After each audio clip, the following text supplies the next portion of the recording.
Hello, folks. Welcome back to Free Speech. We're here at the Stand Up New York Labs in the glorious Upper West Side with all the rich people. And we're here with another incredibly rich billionaire-ess, heir to the Johnson & Johnson throne.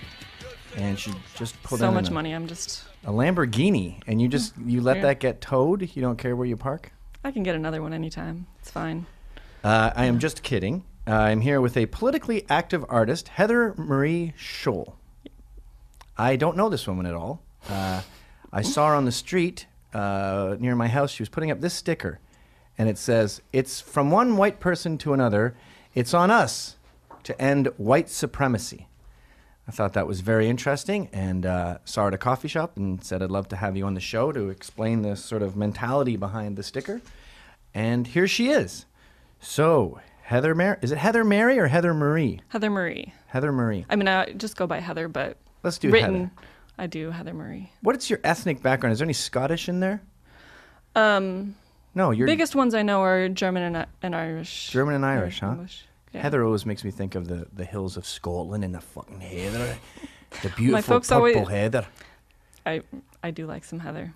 But Okay. So let's stop horsing around and get down to brass tacks. What does it mean? How do we end white supremacy? Well, first of all, what is the white supremacy you're talking about? White supremacy infiltrates every part of our lives. I tend to use that term rather than racism because racism is really just white supremacy. It's the elevation of white characteristics and the normalization of our experience and our lives. And can black people be racist? I would say that people of color can be supporters of white supremacist ideas. Okay. What if black people don't like Chinese people? People have biases all over, and some of that is because of the biased society that we're raised in. What I really consider white supremacy and structural racism is the fact that there is power behind it. Yes, you can be biased against a group of people, but do you have power and influence over how their lives are lived on a regular basis? Okay. So it's about power. So whites are really the only racists because they're the only ones powerful enough to do anything about it, like not give a black guy a job. Black people can hate white people, but they can't do anything about it. Not really, no. Don't they kill them en masse? En masse? No. No. That is one of the great myths that we've created about how often black folks kill white folks. How often do they kill white folks? I don't have the numbers, but I believe I read recently it was somewhere around 10 to 15% of murders committed by black folks are white. Well, then what are all the murders? What are most murders with blacks? Most murders are white on white. Right, just because of the numbers, the demographics of the country. Yeah, of course. But how many murders? Do you have a rough idea of how many blacks kill other blacks? I don't have those numbers. I think it's 6,000 a year. I mean, there's one a day in East New York. Know. Anyway, sorry. I mean, that's not... So I thought it was interesting, though, for a second there, you were saying, I heard that a lot of times when people of color have a bias towards a group, it's actually white people's fault because they're living in this country that is so racist, they end up picking up these racist traits. Of course, yeah.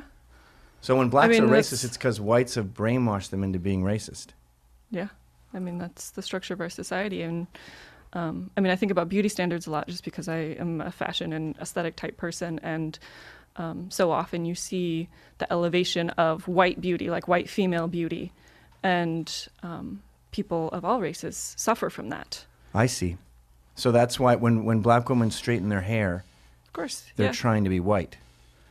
I would not put it in those terms, but they're suffering from a beauty standard that is white-centered. I see. But they seem to do that all over the world. I mean, even in Africa, you see every woman who can some of it afford is there is a long tradition in African and African-American culture that hair is a form of art, and that is a form of self-expression, and that has gone on for a very long time. So it's part of that, but then the white beauty standards also play a role. So it's not possible that long blonde hair is just more aesthetically appealing than a little fro? No. Like if a Martian landed here and he was looking at Bill Cosby's wife and he was looking at Farrah Fawcett, He would be say, fascinated by the difference. and he would say, And both. most, if you take away the power structure, then it's simply about being fascinated by difference. And there's nothing wrong with being fascinated by other cultures and differences. And I've read some stories of people who had that experience growing up, that they lived in places other than the United States, and in communities where difference was just normal, and they learned whiteness as part of difference rather than as a power structure. So in America today, everyone is taught that white is the best, and if you're not white, you suck. In subtle ways, yeah. I don't think most people could articulate that. That's not something that most people are. It's systemic, right? I love that word.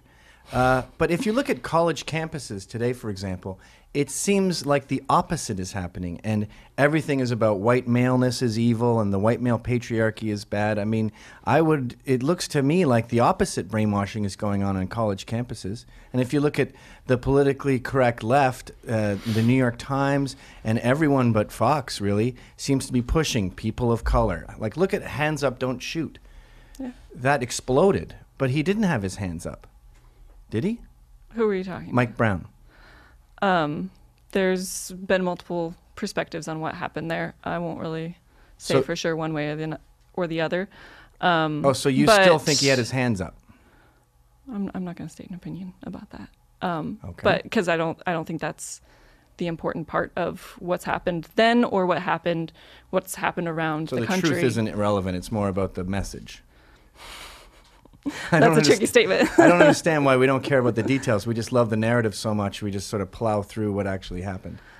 When you nitpick what somebody did as a way to justify the violence committed on them, then you're blaming the victim in that sense.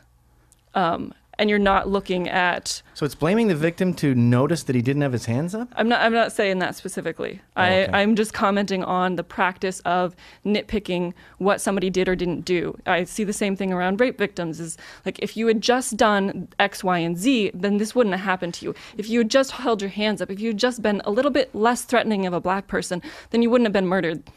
But it's more about the systemic racism around it and the violence committed on those communities and how we perceive black maleness as threatening. No matter what he's doing, it's perceived as threatening. But my understanding with rape is we're pretty fucking hard on rapists. When we catch them, they go to jail for 15 years. And when I think of... But we have a pretty heavy burden of proof as well, and oftentimes it's one person against the other, and if the rapist has more power, then that adds extra Oh, so if the rapist is a white male, he can usually get out of it? Not always, no. But when there's more power involved, more influence, resources than the victim, then it is harder to get a conviction. I understand what you're saying. I'm just having trouble thinking of examples. Like when you say, hands up, don't shoot, it doesn't matter if he had his hands up or not. But I just see that whole thing as fraud. I mean, Michael Brown reached for the gun, reached into the car, and he got shot. He was arrogant, and he thought he could beat up cops. Or with Trayvon, we took that to court. We saw that he was beating up George Zimmerman after several warnings, but people still run with the narrative with the hood up. And when you use rape as an example, I think of other rape frauds like Mattress Girl, like the UVA hoax. Of course, there's been people who falsely claim that they've been abused in various ways, but that is a distraction from the real people who have suffered. But I would argue the opposite. I think these cases trivialize the real people who have suffered and then mock them almost. I mean, we're at a point now where they say 1 in 4 women will experience sexual assault in college. Mm-hmm. That's clearly a myth. No, it's not. But 1 in 4 is you don't have that for any other crime in the world. Like, you go to a riot in Detroit, there's not 1 in 4 acts of vandalism. Have you been a woman before? Have you been a woman before? Have you experienced what it's like to be a woman in this world and talk to other women without the presence of males? Because when there are no males around, you hear these stories. You hear that there are 1 in 4. That this is not a made-up statistic. 1 in 4 is to of get course that it's insane. statistic Of course up it's insane. to that. They've included drunk sex and sex that you regret afterwards. I think 90% of my sex is drunk sex. Am I a rapist now? They just had a woman who was trying to join the Mile High Club. She was having sex in a plane. She was shit-faced. And when they arrested her, they took her down. They arrested both of them, and she was trying to kick the shit out of the cops, the whatever airline security. If having sex drunk is rape, then she should have been free, and that guy should have been prosecuted. I don't know anything about that case, but, Yeah, but just I mean, treat it as a hypothetical then. alcohol does inhibit your ability to say yes, and there are many instances where men and other abusers have used that to their advantage. Right? Okay. So.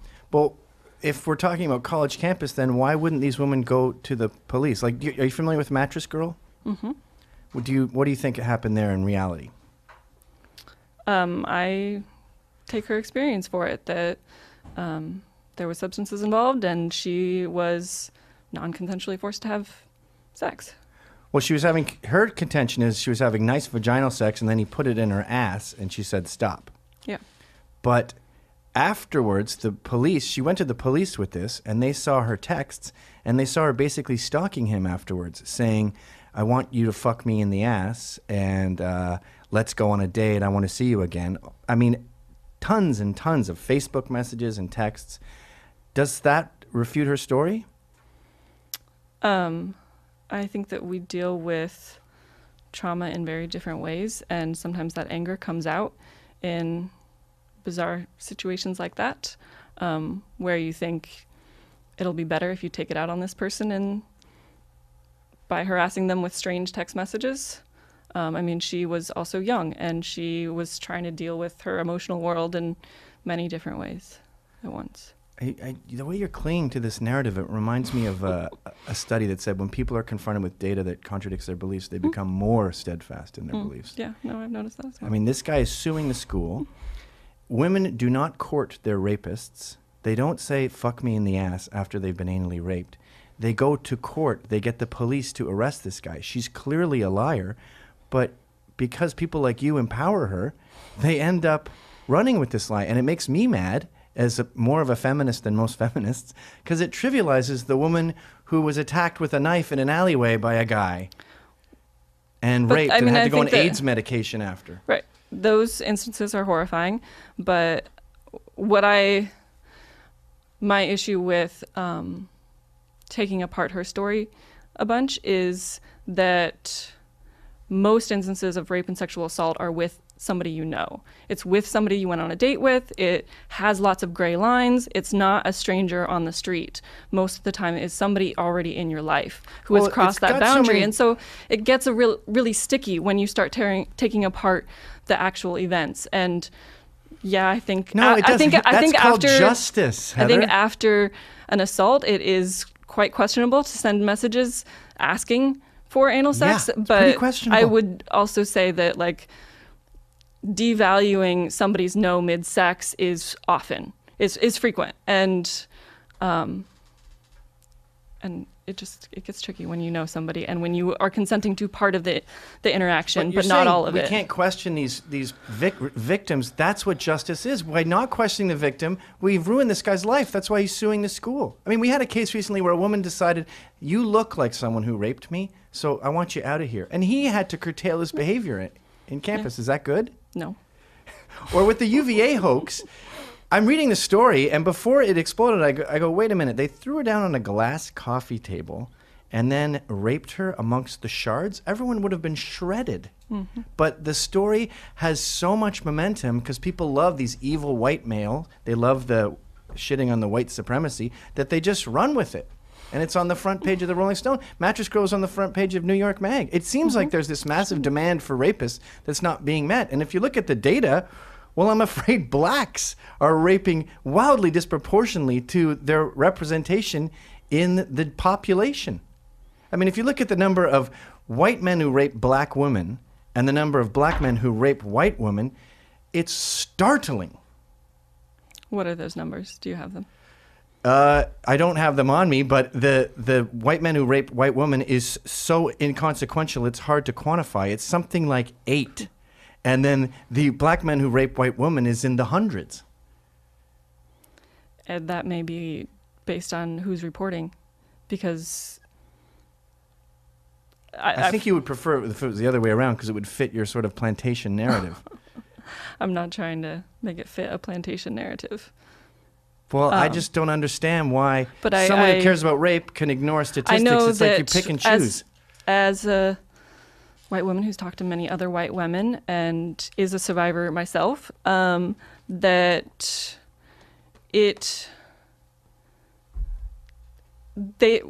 women are often more likely to report a black assault. They are more likely to highlight that violence and see that as violence. Whereas oftentimes this isn't coming out quite how I want it to right now.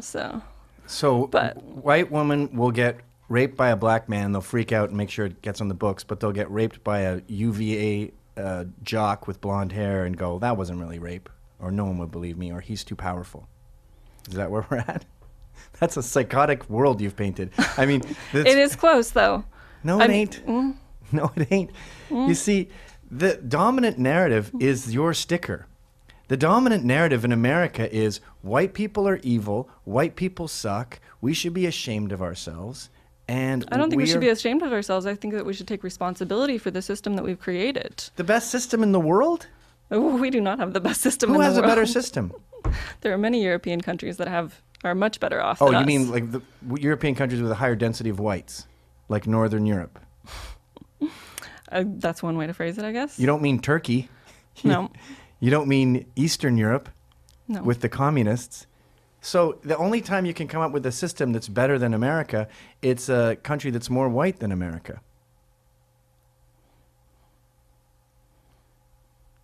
I don't understand. I don't know what to say to that. So, like, I just want to know where the data is that supports this universe of white supremacy. Is it because whites are doing well?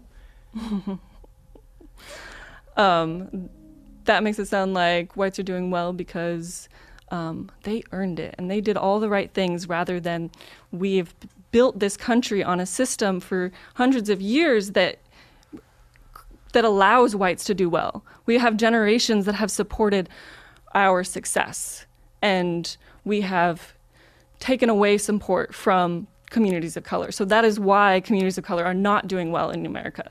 It's not because white people are doing so well for themselves. We're just such a great people. I mean, I'm not... So the reason whites are doing well is because we cheated. Yeah.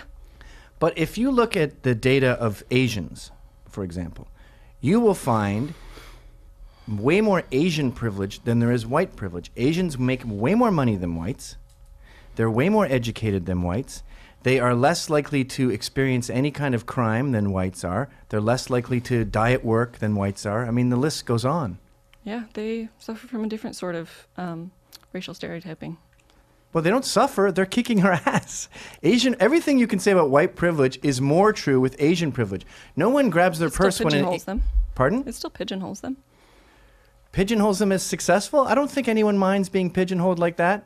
Hey, Mr. Successful, why don't you go drive a nice car? It's not near as harmful as how black folks are stereotyped, certainly. Okay, so why don't you start at the top then, and let's try to dismantle Asian privilege. Asian privilege, I wouldn't call it Asian privilege. Well, it fits all the criteria of white male privilege. What do you mean by that? They get better jobs. They get better educations. No one sees them as threatening. Everything that you can say that whites cheated to get is more prevalent in an Asian society. Okay, let's drop that. I guess it's not going anywhere. But that reminds me of when people say that we live in would you say we live in a sexist society? Yeah. I don't understand that. Why not?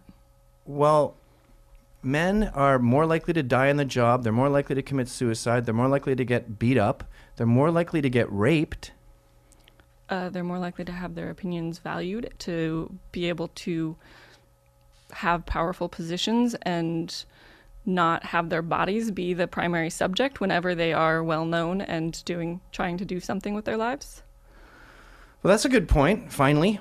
Yeah, we do analyze the beauty of women quite often, but that's a meter that we've been using for 250,000 years to develop attraction. I mean, women grew tits because we started to walk upright, and they said, I gotta attract men to my front. I'm gonna put an ass on my chest. Also to feed children. Right, but you don't need big tits to feed children. Genetic variation. So attraction is an integral part of it. And when you're attractive, it shows that you care. I mean, you've adorned yourself to be attractive. Fashion is one of my forms of expression. And women are better at beauty than men. Men aren't beautiful. Have you seen a bag? Men can be beautiful, certainly. I've seen them adorned quite well. I was talking about this on another show, but I was at a strip club, and I find strip clubs to be a real sort of a cathedral of worship for women. It's seen as a sexist place, and I think when women go there, they think everyone's going to be going, ha ha ha, look at that fucking naked bitch, ha ha, pour beer on her tits, yeah. But I find women are shocked to see what it is, where it's like a church, where men are just staring in awe. They're not talking. They're very quiet. They just sip their beer, and women just put their asshole in the guy's face, and he's just sort of sipping his beer, just going. And a woman who takes good care of herself, her anus does look beautiful. Now, you say a man. If I was to put my ass in your face, you would need 100% of your willpower not to throw up. I've got hairs all around it. I probably have hemorrhoids. My bag hangs down like a turkey's gullet, and it's got sporadic hairs like a It's about a how you dying appreciate Darth Vader. bodies, though, because bodies can be quite beautiful, and it's how you sexualize bodies. And yeah, certainly I've been in female strip clubs like that, where it is very reverent. But I'm not saying that that's impossible with men. I think that is possible. I don't think that we've as widespread developed that same aesthetic appreciation. But so you're one of these people who believes that fat people are beautiful. Yeah, they can be. But that's can we at least agree it's unhealthy to weigh 500 pounds? Yes, of course. So when we glorify everyone and say everything is beautiful, it's your muffin top hanging over your big gunt hanging over your belt is wonderful. You're actually encouraging obesity. What's the matter with beauty? And it's not like men are picky. All these standards are. I think it's about encouraging health, and that's what I try to encourage. I'm not trying to encourage, like when I talk to other people, I'm not trying to emphasize like one physical type or anything, but I try to talk to people about health. And some people are healthy at different sizes, and No, you're not healthy when you're fat. 500 pounds is a different story. But I'm saying there is 280 ain't great either. there is some physical variation, and it's not all going to be size 0 to 6. And just encouraging people having movement, healthy diets, that sort of thing. Like that's what we need to focus on, and that will curtail some of that body shame as well. That is what I think some of the fat positive movement has been about. It's to try and curtail that shame that we experience so heavily here. But I think if we shifted the dialogue to health rather than beauty standards, Well, that's that on would you. make an effect.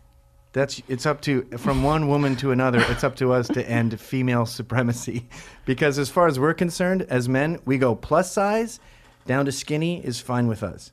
And a doctor would probably say plus size is a bit rich. So we're actually nicer than doctors when it comes to standards. But women are the ones who shit on you if your purse isn't Hermes. And women are the ones who buy these fashion magazines and insist on women that are kind of gross. They're so skinny, they look like 12-year-old boys. Women and gays have gotten together and created this beauty standard that we weren't consulted on. Yeah, I wasn't consulted either. That's a good one. Well, I just feel like I don't understand why men get blamed for these unattainable beauty standards when we're fucking pigs. In fact, I know guys. I don't blame individual men. I blame the system. But the system is run by perpetuated. females and gays. The beauty fashion industry. Yeah. We don't have jocks. I did a sketch on this called "If Dudes Ran Fashion." You don't have sports fans defining outfits. No. Or we just say high heel jeans, high heel shoes, cut off jeans, fucking a sweatshirt where you can see your tits, and we'd be good. Yeah. We've got so much to tackle here today, and it's going incredibly well. One thing that confuses me about feminists, and I always think of Jezebel when I think about feminists, is their focus on jocks, their focus on rich blonde men, their focus on CEOs, and the deafening silence, as my colleague puts it, when it comes to Islam. I mean, if I was a feminist, I wouldn't be putting up white supremacy stickers. I'd be putting up stickers saying, get Sharia out of America, or we don't want your burqas here, or honor killings are dishonorable. That's a good one. Yeah. I mean, I'm behind that one, but burqas and hijabs, people can wear that. That's a religious expression thing. That's not. Is it, though? Yeah. Okay. If the burqa is just religious expression and it's perfectly fine, why is it black polyester in the Middle East? Why are you in a bin bag, as Billy Connolly puts it?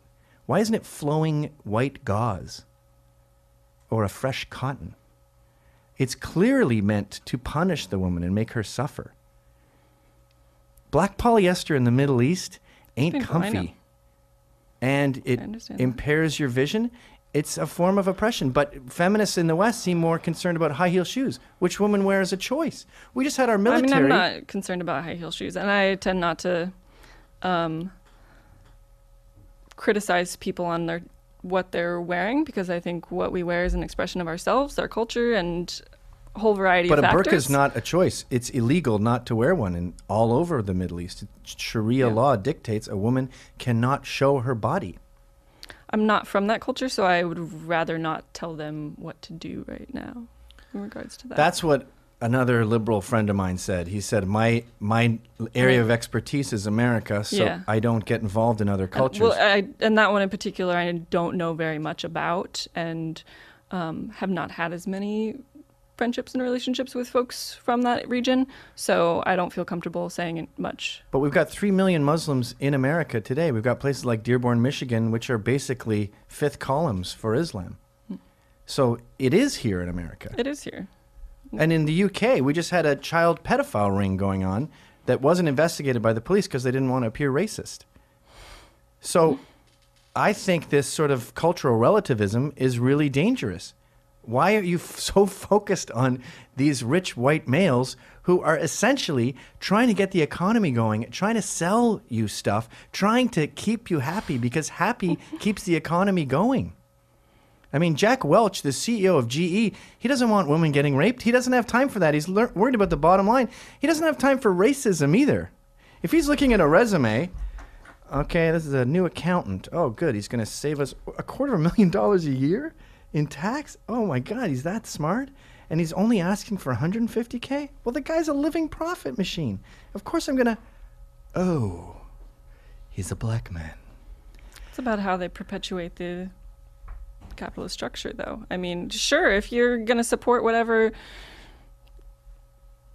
this exec that you're using as an example is doing, then they don't care what race, as long as you're going to support those same ideals. Great. So isn't that freedom? But those same ideals are creating unlivable jobs at the bottom level. They are... Like what? Minimum wage? Minimum wage jobs. You're not supposed to raise a family at McDonald's. You may not be supposed to be, but there are too many people that is their only option. Oh, because illegal aliens have crowded out the market. Not just that. Well, 15 million illegals working cheap has surely affected the bottom line. So I think if you're concerned about wages and the working class, you should be fighting illegal immigration. They've driven down the wage gap. They've driven down the minimum wage. They've driven down wages in general. The biggest concern is the wealth gap, though. I mean, how much the top percent is making in comparison to everybody else. I do agree that CEOs make too much, but you remind me of a Margaret Thatcher quote where she said, Labor would rather have the wealth gap here, where both are poorer, than a gap like this, where the where the poor are richer, but the gap is bigger. Would you rather have both down here than a big gap with the poor slightly higher? I think it would make for a healthier society. To be down here? To be closer to equal, yeah. And do you think the government's role is to regulate that and impose it on the society? To some extent. So you're a socialist? I wouldn't say that, but I believe in some socialist ideals.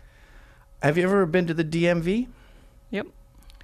These are the people, these fucking bureaucrats with no interest in being there, these rude, lazy morons are going to be handling your justice. You're imparting your freedom and your liberty and your equality. You're saying, hey, shitheads, Can you run my life, please? Not all government employees are. Yes, lazy. they are. No, they're not. That's why they're in the government. Politicians are not. There are many different government jobs, and they are not just the DMV. No, because they don't have regulation. They don't have the free market kicking them out. So incompetence abounds. In fact, it's encouraged. And they are all about getting more money, justifying their department, getting bigger next year. You know, my brother runs a brewery tour in my hometown. It's $80. And they have to pay a fine now to a government regulation agency that dispenses travel licenses. Because going from brewery to brewery is considered travel. They have to pay $25,000 now. They can't afford it, so they're just shutting down the tours. He wasn't making that much money on them anyway, but the government ruined it. Now, that institution was founded to protect people who were going to the Congo or somewhere crazy, and it said, hey, travel agent, you need this license, and tell the government when these people go to these places so we can make sure we know if they're abducted or something. Mm-hmm. Of course, that doesn't happen anymore. Or it happens incredibly rarely, maybe in Colombia. So this institution has to keep going. So now they just are attacking random brewery tours so they can have a fucking job. That's what happens when you say, government, regulate me. The free market will handle all this, Justice. You know, with Occupy Wall Street, you guys were running around saying, but more government, more government. You have more government, you end up with the USSR, you end up with a police state. We want less government. If you want less cops, you got to encourage more free market, more individual state power as opposed to this federal power. Obama more is your enemy. Power. Pardon? More community power. Yeah. Well, that's not what... And that's not, I wouldn't say that's the same thing as free market and capitalism. But one thing that I support in reducing the number of cops is also encouraging the number of social organizations. Like, who do you call when your neighbor is assaulted? Or something is stolen?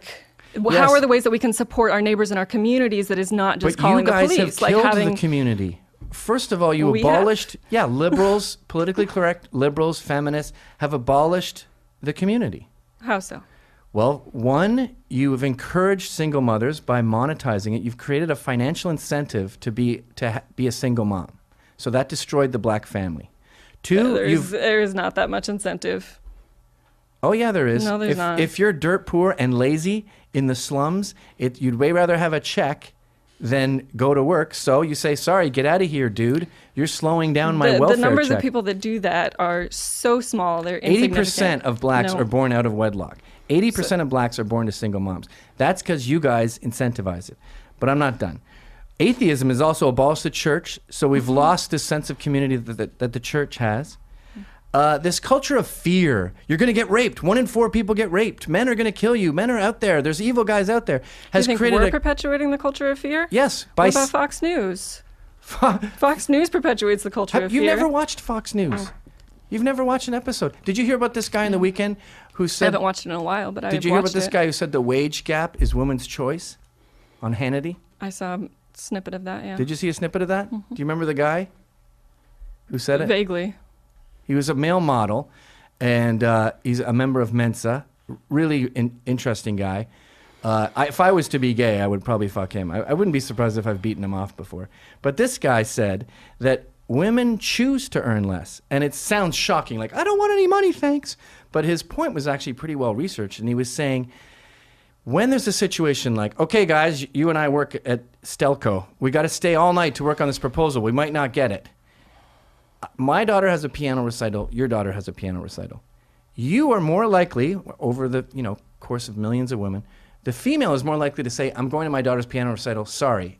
I'm more likely to stay all night. That means that choice again and again and again eventually leads to me going up the ladder faster and making more money. Yeah, different life priorities. Yeah. Now, the guy on Fox was saying that this is a good thing because it's God's way, nature's way of saying women are happier at home. I mean, if you take a female chimp and you put her right there, she can play with a truck or a stuffed animal. And you put a male chimp there, he can play with a truck or a stuffed animal. Invariably, they've done this with 800 different cases. The male chimps almost always go for the truck, and the female chimps almost always go for the stuffed animal and start stroking it and nurturing it. Yeah. So there is something mothery that is in a lot of women. that So is let's something genetic. let's be feminist. Let's glorify the housewife. Let's glorify their choice to earn less. I'm all for glorifying the housewife and glorifying all the women and the choices that they make and how to live their lives. Great. So we're on the same page there. So the wage gap is a myth. You believe that now? I don't completely believe that. I think that some of that plays a factor, that like how late women stay, how much time and energy they're putting towards their career development. But I think that there's also other factors that contribute to not earning the same as men. But I think that this feminism has sabotaged this natural instinct in women and made them feel like they're sellouts if they pursue that. And that goes back to what I was saying about the community. I do find that quite sad. We've created this culture of fear, this culture of women are men, and it's destroyed the community in a number of different ways. Another thing that's destroyed the community is this public shaming of political correctness, like Brendan Ike getting fired from Mozilla for donating to pro-family, or some would say anti-gay marriage thing. This creates a culture of fear where people don't want to go outside. People don't want to talk to each other. They don't want to say, when everyone was making Polak jokes or saying seemingly racist stuff to each other, everyone was relaxed and they could communicate because it was laid back. When you could tell a woman she was beautiful, wow. Now you can't even the cat calls today are fucking pussy cat calls. They're like, hello, yo, you're so beautiful, God bless. What? What's wrong with that?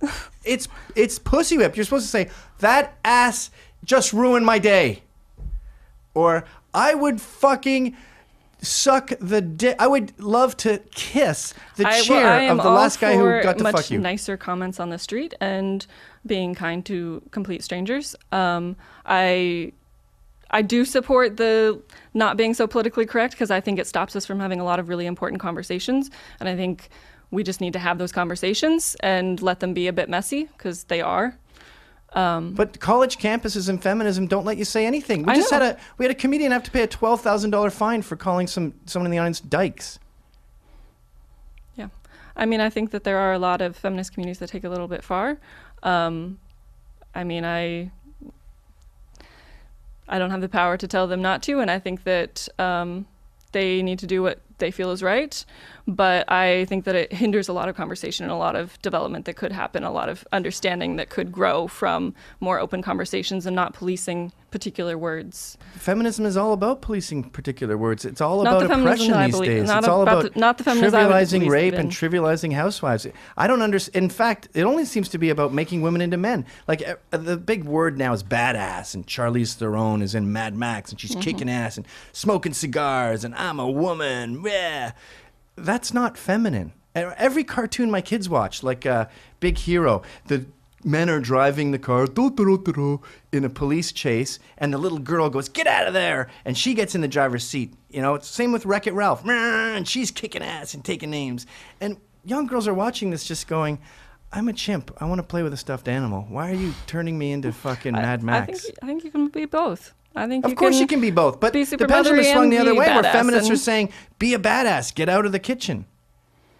Not feminism I believe in. I believe in a lot more balance. That's what I don't understand. In 2015, now that you've achieved perfect equality, it's this pendulum is swung too far, and now it's men are garbage. Every woman, no matter how fat and ugly, is a fucking goddess. Now that the pendulum is swung that far, what's the point? Like, what's on your agenda? It's like being a fireman in a city with no fires. What's the fire?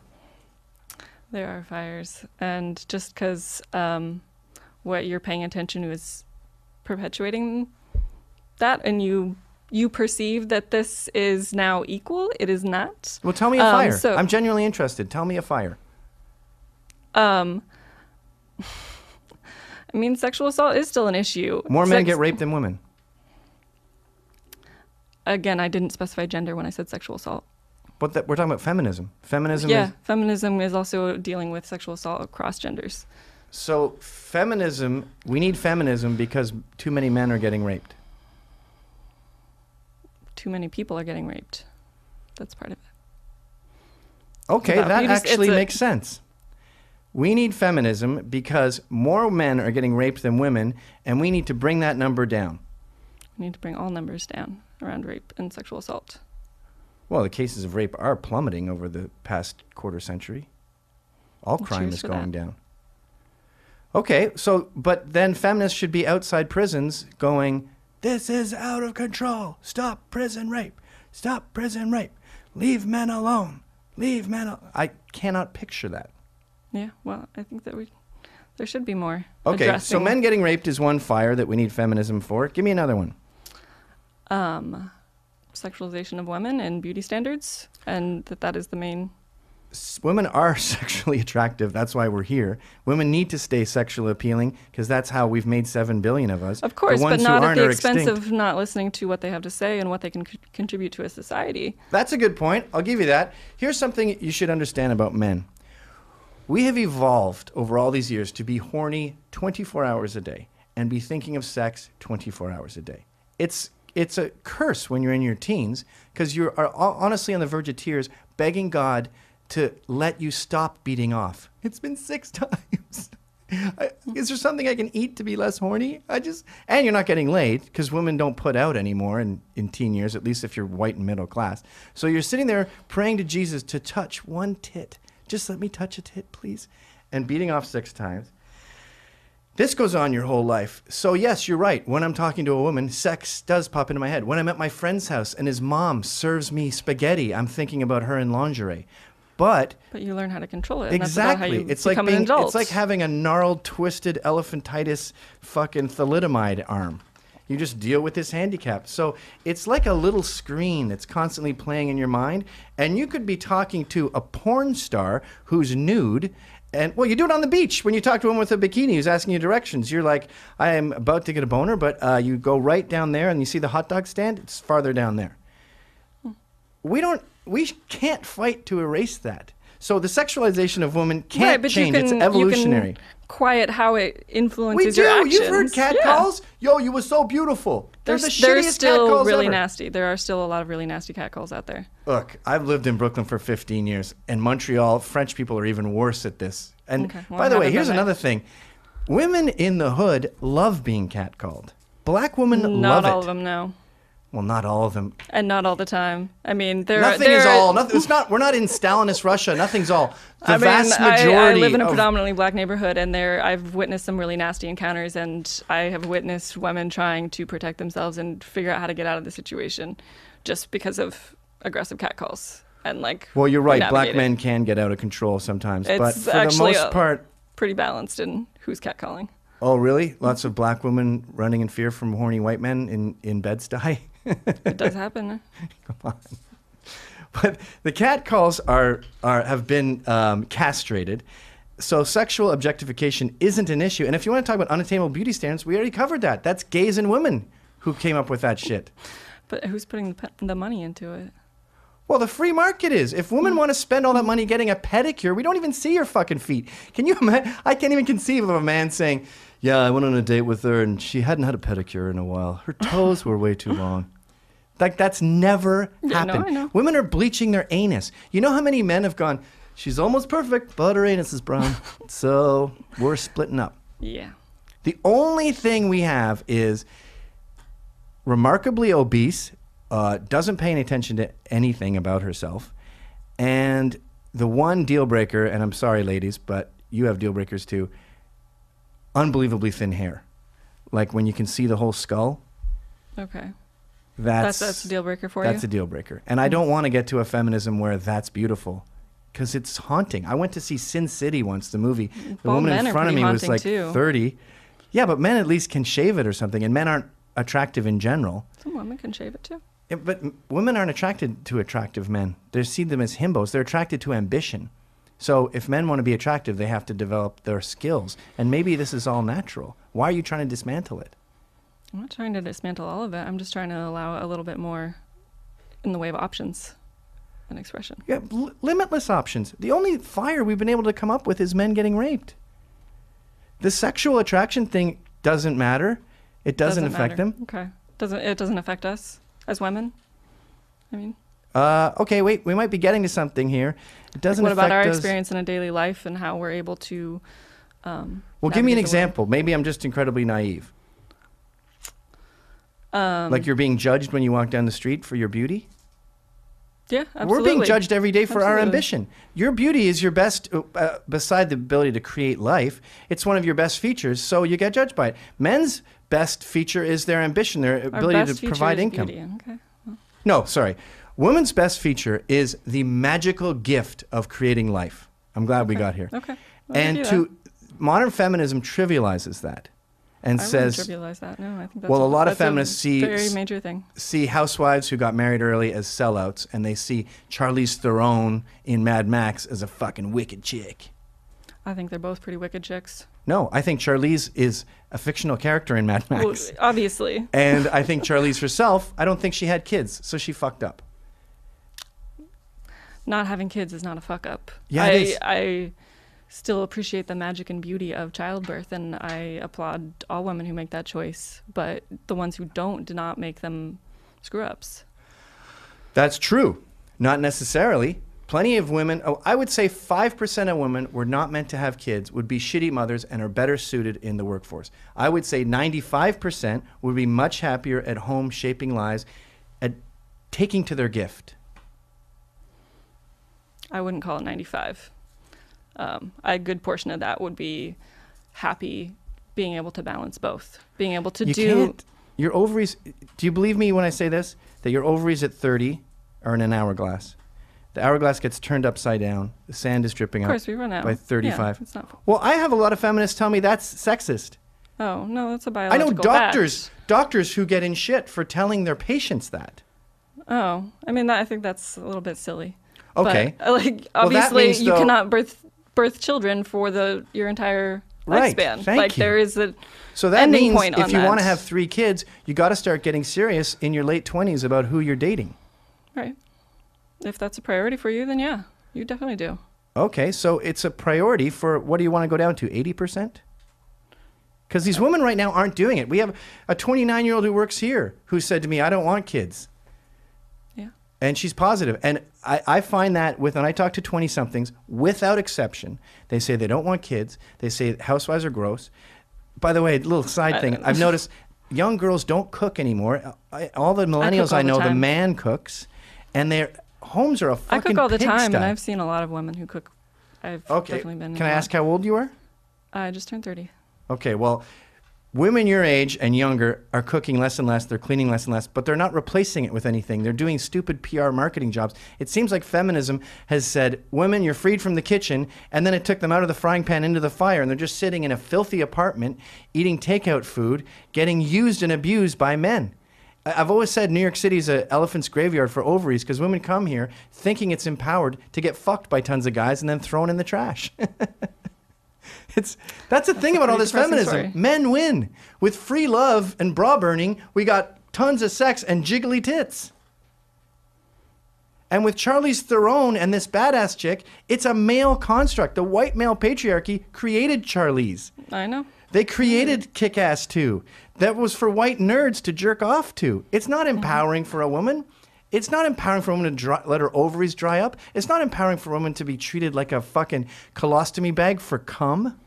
No, definitely not. But it's empowering to be able to make decisions about your own body and sexuality. Certainly. And Who can't I mean, I make think decisions? Who is being denied this decision? There are women that still don't understand their own bodies and their own sexuality, that are late into life, that are in their 20s, in their 30s. I don't know what that means. They don't understand their bodies. They don't masturbate enough? That would be a piece of it, but yeah, they're not making their own decision. American Apparel sells the Hitachi magic wand on the counter in bulk. I mean, women weren't even allowed to call it vibrators I know. a generation ago. It was a massage tool. Now you go, there's a sex store every fucking 20 feet. You can get the Pearl Rabbit. Chicks to keep them in their purses. Shit, half the time they have one in them right now. That's not true. No, but it does happen. You do get those ones that stay up there, and it takes like 20 hours to get an orgasm. You just be, having your Cobb salad and going, 20 hours. And So maybe who are they these- have a whole bunch of orgasms in 20 hours. The only women in this country who are not over-enjoying their sexuality are Amish and Muslim And I'm not going to say Christian because they end up getting married and have a bunch of kids. So if you're really concerned about sexuality, why wouldn't you be directing it towards the Hasidic Jew community, for example? They're not exploring their bodies.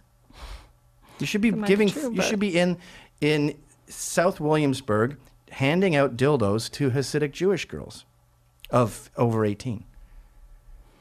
I mean, culturally, it's not really my place to do that because they have their own understanding. It's a little bit different. Okay, so far all I have is men in prison getting raped. I don't understand why women aren't sexual enough. They've got every STD under the sun. Ovarian cancer is going through the roof because they've all had venereal warts on their cervix. We've spread. Oral herpes doesn't exist anymore because there's so much 69ing going on that oral and genital have merged. I think that a big fault of that is our safer sex education, that has fallen. So yeah, we've had an increase in women having more sex earlier, possibly, but we're not learning about safe sex practices. We're not learning how to talk about sex, how to ask for what we want and need and permission. We're having sex, certainly, but a lot of those conversations still aren't coming to play in sexual encounters. Yeah, because women don't like that. They're uncomfortable. They don't know how to have them. No, them. they like being dominated in bed. Straight women, at least. I'm not talking about dominance. I'm not talking about dom-sub stuff. I'm talking about simply being able to communicate about safe sex practices, about what you want and don't want in bed. No, that's gross. You're ruining... See, you guys ruined the community. Now you're ruining sex. That's not ruining sex. Yes, that's being able to express your needs. Is a turnoff. I used to go your way. When I was in college, I tried the whole...